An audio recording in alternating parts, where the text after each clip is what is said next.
जरा इमेजिन कीजिए, आप अपने घर की बालकनी में बैठे हैं और सामने की छत पर एक कबूतर आकर बैठ जाता है। थोड़ी देर वो कबूतर इधर उधर देखता है और फिर उड़ जाता है। आप यह सीन देखकर मुस्कुरा दोगे क्योंकि आपके लिए वह एक नॉर्मल कबूतर है। लेकिन यहाँ एक छोटा सा ट्विस्ट है।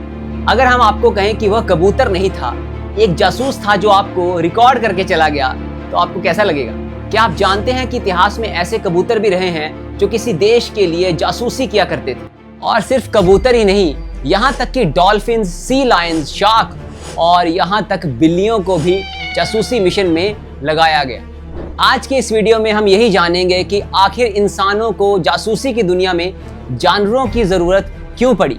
वैसे जब भी हम कोई स्पाई या जासूस शब्द सुनते हैं तो दिमाग में एक सीक्रेट एजेंट आता है, काला सूट, काला चश्मा और उसकी जेब में एक हाईटेक गैजेट। लेकिन जासूसी की दुनिया में एक अलग सा नियम है। जासूस उसे कहते हैं जिस पर बिल्कुल भी शक ना हो।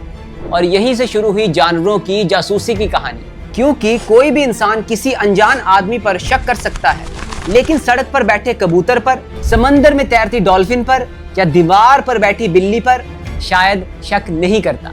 क्या आप जानते हैं कि युद्ध में कबूतर और कैमरों का इस्तेमाल आज से लगभग 100 साल पहले फर्स्ट वर्ल्ड वॉर के टाइम पे हुआ था, जब ना कोई मोबाइल था, ना कोई इंटरनेट और ना ही कोई एआई, आर्टिफिशियल इंटेलिजेंस।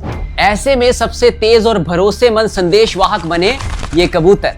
उस समय हजारों कबूतरों ने संदेश पहुंचाकर सैनिकों की जान बचाई और उन्हें बहादुरी के मेडल भी मिले। लेकिन 1970 के दशक में अमेरिका की सीक्रेट एजेंसी CIA ने इस खेल को एक अलग लेवल पर पहुंचा दिया। उन्होंने प्रोजेक्ट टकाना के तहत एक बड़ा हल्का और ऑटोमेटिक कैमरा बनाया और उस कैमरे को कबूतर के सीने पर फिट कर दिया। और वही कबूतर दुश्मन के इलाके के ऊपर से उड़ता और नीचे की खुफिया तस्वीरें खींचकर वापस आ जाता। आज भी इनमें से एक ओरिजिनल कैमरा CIA के म्यूजियम में रखा हुआ है, जो ये प्रूव करता है कि ये कोई अफवाह नहीं है बल्कि एक डॉक्यूमेंटेड एविडेंस है। चलिए अब जरा समंदर की गहराइयों में चलते हैं। साल 1960 के दशक में अमेरिका नौसेना ने मैरीन मैमल प्रोग्राम शुरू किया और इसमें जासूस बनाया गया डॉल्फिन्स और सी लायंस को। लेकिन इनका काम सिर्फ फोटो खींचना नहीं था।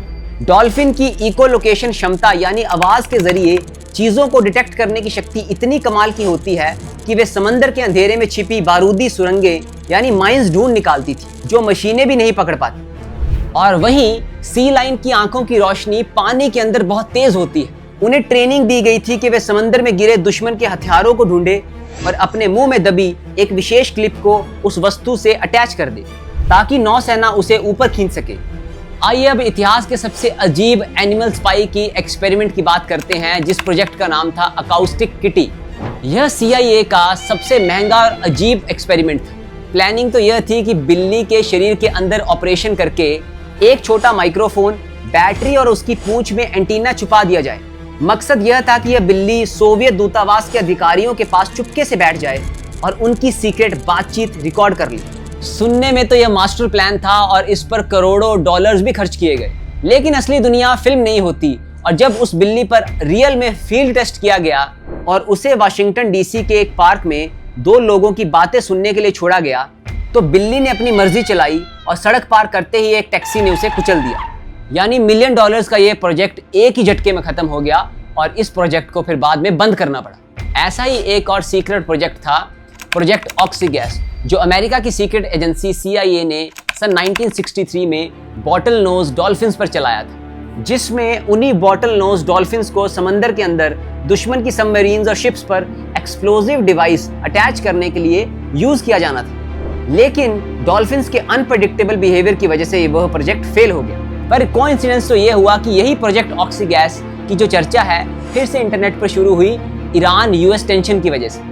क्योंकि ऐसी रिपोर्ट्स आने लगी कि ईरान दुश्मन के शिप्स को उड़ाने के लिए बॉम्ब वाले डॉल्फिन का सहारा ले सकता है, पर इस बात को US ने सिर्फ एक अफवाह बताया। और जो अगला सवाल उठता है वो ये कि क्या आज भी असली जानवर ही जासूसी कर रहे हैं? इसका आंसर है कि ह्यूमंस ने अब हाईटेक टेक्नोलॉजी के यूज से जानवरों जैसे दिखने वाले हूबहू रोबोट्स और ड्रोन बना लिए हैं। अगर आपने superhit Indian movie Uri the surgical strike देखी है तो आपको याद होगा कि कैसे भारतीय सेना सरहद पार आतंकियों के ठिकानों का पता लगाने के लिए एक खास ड्रोन का इस्तेमाल किया। और वह ड्रोन हूबहू एक चील या बाज जैसा दिखता था, जिसका नाम रखा गया था गरुड़।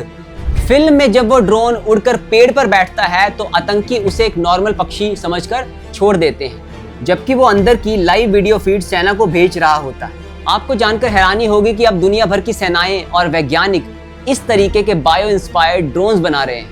फॉर एग्जाम्पल, वैज्ञानिकों ने रोबो बी जैसे माइक्रो ड्रोन विकसित कर लिए हैं जो एक मक्खी या मच्छर जितने छोटे हैं। इनमें नन्हे कैमरे लगे होते हैं जो किसी भी कमरे की दरार से अंदर घुस सकते हैं। और वहीं अमेरिकी नौसेना ने एक साइलेंट नेमो नाम की रोबोटिक मछली बनाई है जो बिल्कुल एक असली टूना मछली की तरह पानी में तैरती है ताकि दुश्मन के सोनार भी इसे पकड़ ना सके।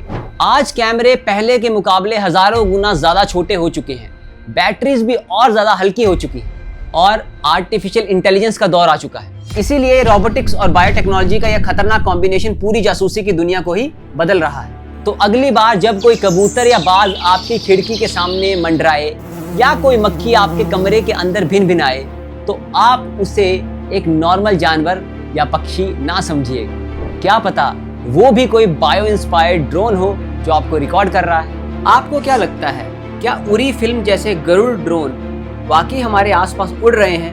कमेंट करके जरूर बताइए, हमें आपके कमेंट्स का इंतजार रहे। Thank you.